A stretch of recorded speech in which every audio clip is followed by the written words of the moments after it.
Hello friends, welcome back to another video. आज के इस वीडियो में आपको जैसे पता होगा कि सीईटी सीनियर सेकेंडरी लेवल के एक फॉर्म यहाँ पर शुरू हो चुके हैं। तो इसमें काफ़ी सारे न्यू स्टूडेंट ऐसे होंगे जो पहली बार सीईटी का फॉर्म अप्लाई करेंगे, तो उनको ओटीआर का रजिस्ट्रेशन करना पड़ेगा, यानी one time registration SSO ID पर करना पड़ेगा।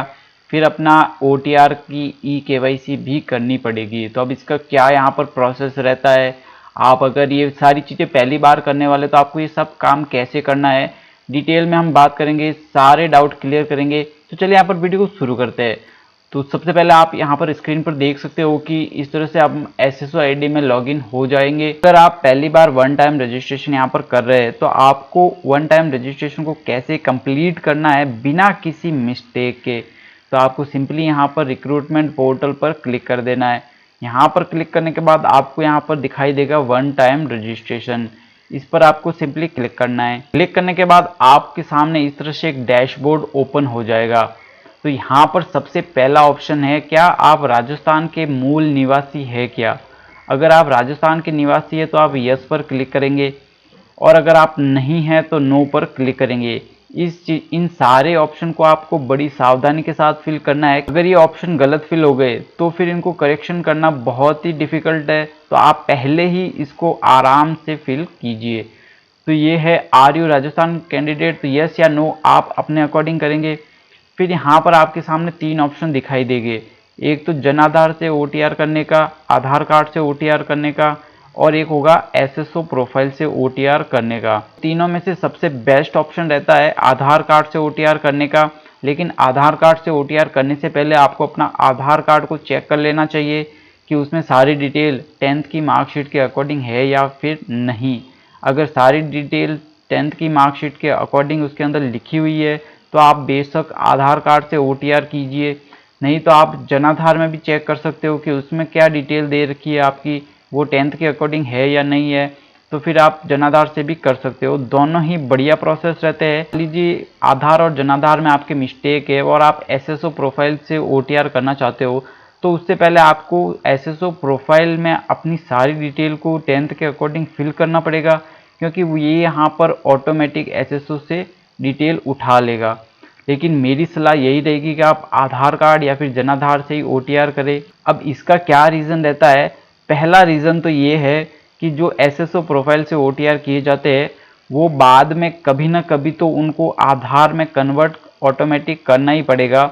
जब भी आप अपडेट करने जाओगे तो फिर वो ऑटोमेटिक ही, जैसे आप फैच डाटा पर क्लिक करोगे तो वो ऑटोमेटिक ही आधार में कन्वर्ट हो जाएगा, क्योंकि यहाँ पर आधार और जनाधार को वेरीफाई किया जाता है, लेकिन एसएसओ प्रोफाइल से ओटीआर को वेरीफाई करने का कोई तरीका नहीं है।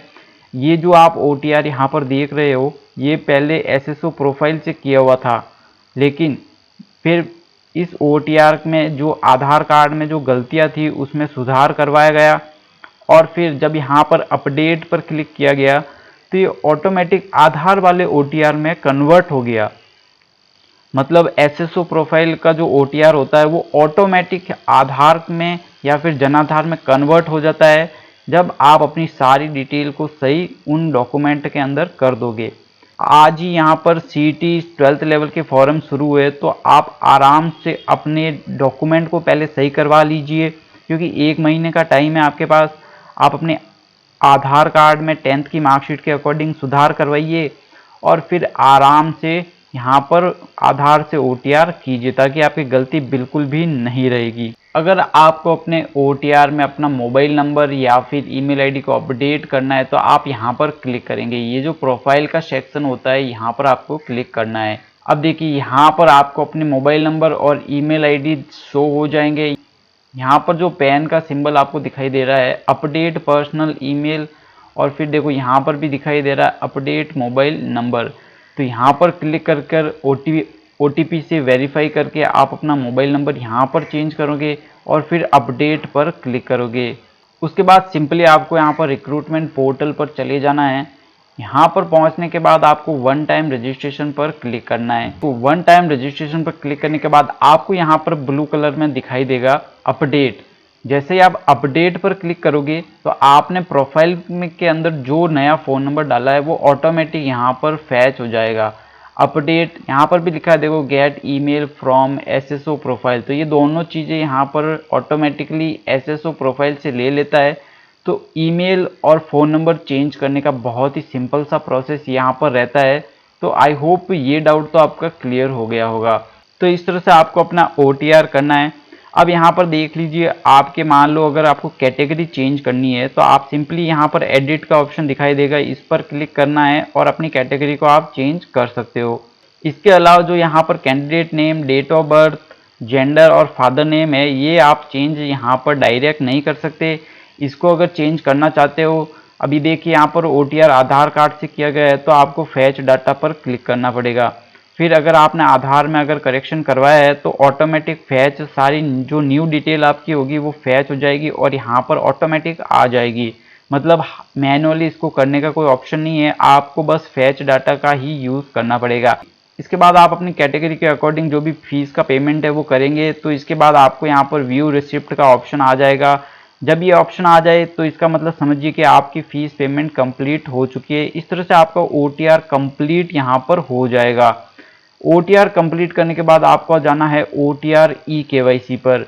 अब यहाँ पर देखो, अभ्यर्थी अपनी लाइव फोटो हस्तलिपि की जांच कर संतुष्ट हो जाने के बाद ही OTP दर्ज करके eKYC करे। मतलब जब तक आपको ये दोनों डॉक्यूमेंट सही नहीं लगे तब तक आप इसको वापस से रीट्राई करते रहे। उसके बाद ही जो नीचे यहाँ पर सबमिट का ऑप्शन दिखाई देता है वहाँ पर आपको क्लिक करना है। और फोटो यहाँ पर क्लिक करने के लिए शर्त है कि पीछे बैकग्राउंड वाइट होना चाहिए और आपको यहाँ पर आंखों को झपकाना है ताकि आपका फोटो कैप्चर कर सके आराम से। अगर हैंड रिटन की बात की जाए तो आपके सामने इस तरह से एक डॉक्यूमेंट आएगा, इसको आपको प्रिंट निकालना है। फिर यहाँ ऊपर हिंदी में जो भी ऊपर लाइन लिखी हुई है उसको फिल करना है। ऐसे कैसे लिखना है, अपना नाम, पिता का नाम, डेट ऑफ बर्थ के साथ ये सारी चीज़ें लिखनी है और यहाँ अपने सिग्नेचर करने हैं। इसके बाद नीचे भी इंग्लिश में ऐसे कैसे आपको सारी डिटेल अपनी राइटिंग में लिखनी है, सिग्नेचर करने हैं। फिर अपना SSO ID लिखना है और OTR नंबर लिखना है। अब OTR नंबर कौन सा होता है वो मैं अभी आपको बता दूंगा। नीचे आपको अपना एड्रेस लिख देना है। तो इस तरह से आपको अपना ये सारा फॉर्म फिल करना है। ये जो यहाँ पर फॉर्मेट दे रखा है इसको फिल करना है। सिग्नेचर में कन्फ्यूज़न रहता है कि हिंदी में भी करने हैं और इंग्लिश में भी करने हैं क्या, तो दोनों जगह अपने नॉर्मल सिग्नेचर ही करने हैं जो आप एग्ज़ाम के अंदर करते हो। मतलब एग्ज़ाम के अंदर जैसे भी सिग्नेचर करते हो वही करने हैं। हिंदी इंग्लिश का सिग्नेचर में कोई लेना देना नहीं होता है। अब बात करते हैं OTR नंबर कौन से है। वन टाइम रजिस्ट्रेशन अपना कंप्लीट कर दोगे तो यहाँ पर आपको दिखेंगे रजिस्ट्रेशन नंबर। ये जो नंबर, रजिस्ट्रेशन नंबर आपको यहाँ पर दिखाई दे रहे हैं, यही आपके OTR नंबर है। तो ये सब कंप्लीट होने के बाद आप नीचे देख सकते हो यहाँ पर बहुत सारे ऑप्शन आपको दिखाई देंगे। Bank detail, police character, marriage certificate, disability, caste certificate, bonafide और क्वालिफिकेशन डिटेल। ये सारी डिटेल आपको फिल करना है तो आप कर सकते हैं, नहीं करना है तो कोई ज़रूरी नहीं है, क्योंकि यहाँ पर साफ साफ लिखा है नॉन मैंडेटरी। मतलब इनको फिल करना ज़रूरी नहीं है। आप ज़्यादा से ज़्यादा ये कर लीजिए कि यहाँ पर verify secondary marksheet, roll number में अपना 10th की मार्कशीट की डिटेल फिल कीजिए और उसको वेरीफाई कर लीजिए, क्योंकि यहाँ पर सिर्फ 10th और 12th की मार्कशीटें ही वेरीफाई होगी, बाकी की कोई भी मार्कशीट वेरीफाई यहाँ पर नहीं होगी, तो करने का कोई मतलब भी नहीं होता। तो ये सारी डिटेल तो आप जब फॉर्म भरेंगे तो उसमें भी आराम से फिल कर सकते हो। अगर आप करना चाहे तो इसको आराम से फिल कर सकते हैं। अब चलिए बात करते हैं यहाँ पर आपको अपना CET सीनियर सेकेंडरी लेवल का जो फॉर्म है उसको कैसे फिल करना है। तो फॉर्म फिल करने के लिए आपको यहाँ पर माई रिक्रूटमेंट के होम पेज पर आ जाना है। यहाँ पर आप देख सकते हो common eligibility test senior secondary level, apply now पर आपको क्लिक कर देना है। आपको यहाँ पर दिखाई देगा, इस पर आपको क्लिक करना है। फिर आपके सामने OTR का डेटा रिव्यू आ जाएगा। आपको अपनी ये जो 4 चीज़ें हैं इनको खास तौर पर चेक करना है। ये 4 चीज़ें अगर आपकी सही है तो फिर मतलब आप आगे बढ़ सकते हो, वरना यहाँ पर अपडेट का ऑप्शन दे रखा है, आपको वापस OTR में ले जाएगा, वहाँ पर से आपको सही करना पड़ेगा। यहाँ पर साफ साफ भी लिखा है कि रिजर्व्ड कैटेगरी कौन सी होती है। तो यहाँ लिखा है EWS, MBC non creamy layer, OBC non creamy layer, SC ST शहरिया, ये सारी जो कास्ट है वो रिजर्व्ड है, बाकी की सारी अनरिजर्व्ड है। तो ये भी आपको पता चल गया होगा।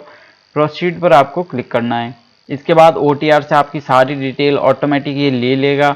अगर आपको जो आपको ब्लैक में दिखाई दे रहा है वो आप चेंज नहीं कर सकते, लेकिन बाकी में आप चाहो तो चेंज कर सकते हो। जैसे आपकी कैटेगरी है तो इसको आप चेंज कर सकते हो यहाँ पर फॉर्म भरते समय।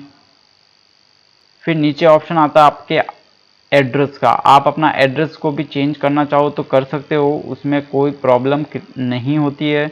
अब देखिए एक इम्पोर्टेंट बात, मैंने आपसे कहा था कि आपको OTR जनाधार या फिर आधार कार्ड से ही क्यों करना चाहिए, SSO प्रोफाइल से करने से थोड़ा बचना चाहिए। तो इसका रीज़न आपको साफ साफ यहाँ पर दिखाई देगा।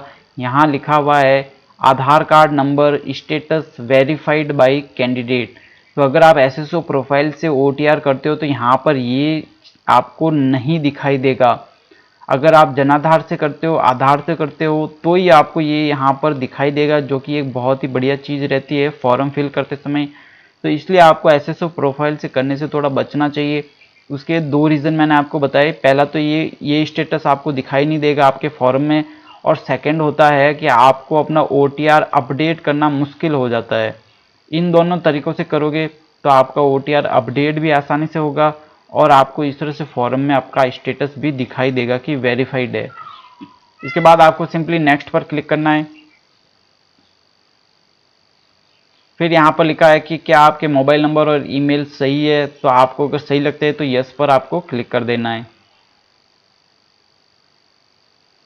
उसके बाद आपके सामने यहाँ पर नेशनलिटी, आपका गृह राज्य, होम डिस्ट्रिक्ट, ये सारे ऑप्शन आ जाएंगे। पूर्व स्थापित है या नहीं है तो वो आपको सेलेक्ट कर देना है। स्टेट है वो आप यहाँ पर डाल दोगे। यस करोगे तो आपके सामने सिर्फ राजस्थान का ही ऑप्शन आएगा। नो करोगे तो और भी बहुत सारे ऑप्शन आपके सामने आ जाएंगे। फिर उसके बाद आप क्या भूतपूर्व सैनिक है, क्या आप उत्कृष्ट खिलाड़ी है, राज्य सरकार के कर्मचारी है, क्या आपको एज रिलैक्सेशन चाहिए, तो ये सारी चीज़ें आप अपने अकॉर्डिंग सेलेक्ट कर दोगे। इसके बाद आती है एजुकेशन क्वालिफिकेशन। सबसे पहले तो आपको यहाँ पर चेक बॉक्स पर क्लिक करना है और उसके बाद जो यहाँ पर रेड स्टार में जो डिटेल मांग रहा है वो फिल करना आपको लिए ज़रूरी है। बाकी सारी डिटेल आप फिल करें या ना करें उससे कोई फ़र्क नहीं पड़ता है, लेकिन जो कंपलसरी है उन दोनों को आपको फिल करना है। तो ये OTR से ऑटोमेटिक यहाँ पर ले लिया गया डेटा। बाकी सारी डिटेल को मैं चेंज भी कर सकता हूँ और फिल भी कर सकता हूँ।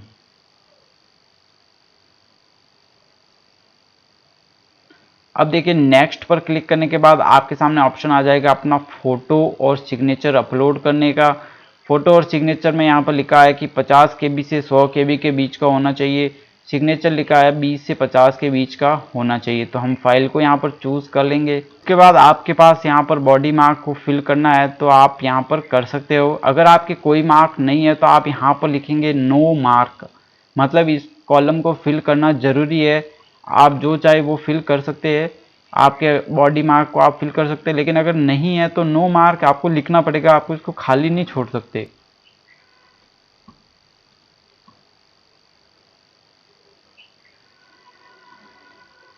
अब देखिए इस तरह से आपके पास अपना आपका जो भी एप्लीकेशन आपने फिल किया है वो सारा आ जाएगा। आपको अपनी सारी डिटेल यहाँ पर चेक कर लेनी है कि कहीं पर कोई मिस्टेक तो नहीं रह गई है। आप अपनी डिटेल को एक बार देख लेंगे और उसके बाद आपको यहाँ पर नीचे जो घोषणा दे रखी है यहाँ पर क्लिक करना है। क्लिक करने के बाद आप अपने सिग्नेचर भी देख सकते हो। अपडेट करना चाहते हो इस फॉर्म को तो कर सकते हो। अगर आपको सारी डिटेल सही लगती है तो आपको फाइनल सबमिट पर क्लिक करना है। अब देखिए यहाँ पर फॉर्म भरने के लिए यहाँ पर लिखा हुआ है कि आपको OTP फिल करना पड़ेगा। सबसे पहले आप यहाँ पर चेक बॉक्स पर क्लिक करेंगे, फिर सेंड OTP पर क्लिक करेंगे। OTP आपके मोबाइल नंबर और ईमेल आईडी दोनों पर भेजा जाएगा। OTP डालने के बाद आपको इसको वेरीफाई OTP करना है। जैसे ही आप वेरीफाई करेंगे तो आपका फॉर्म कम्प्लीटली फिल हो जाएगा। फीस पेमेंट की यहाँ पर कोई ज़रूरी नहीं है।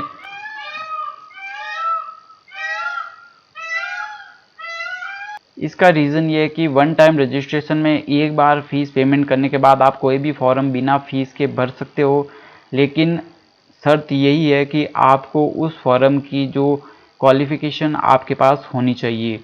तो इस तरह से आपको अपना CET का जो फॉर्म है वो कम्प्लीटली फिल करना है। आई होप आज का ये डिटेल्ड वीडियो आपके लिए काफ़ी हेल्पफुल यहाँ पर रहा होगा। आप हमारे कई सारे सोशल मीडिया चैनल्स को फॉलो कर सकते हो और आप वहाँ पर हमसे कांटेक्ट भी कर सकते हो। मिलते हैं नए किसी अपडेट के साथ। Stay tuned.